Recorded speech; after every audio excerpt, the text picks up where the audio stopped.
இந்த ஆண்டு 250 மீனவர்கள் இலங்கை கடற்படையினரால் கைது. முதல்வர் ஸ்டாலின் கவலை.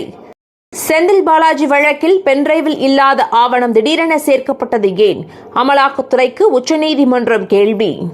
2026ஆம் ஆண்டு தேர்தலில் திமுகவின் வேஷம் கலையும்.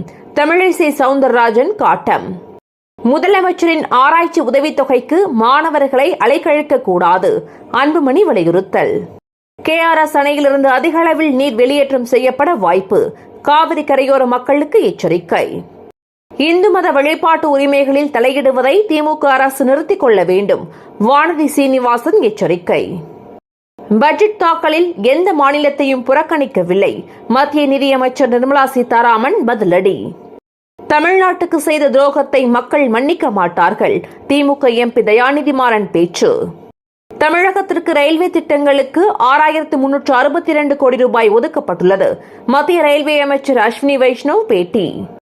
நாட்டில் பெரும் சவாலாக இருப்பது வேலையில்லா திண்டாட்டம்.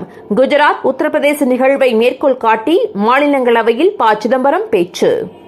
மீனவர்களை விடுவிக்க நடவடிக்கை தேவை. வெளியுறவுத்துறை அமைச்சருக்கு முதலமைச்சர் மு. ஸ்டாலின் கடிதம்.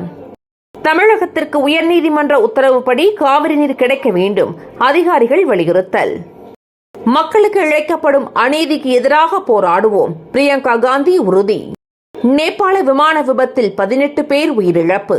விமானி ஒருவர் மட்டும் காயங்களுடன் மீட்பு. தமிழகத்தில் 30ஆம் தேதி வரை மிதமான மழைக்கு வாய்ப்பு. வானிலை ஆய்வு மையம் தகவல்.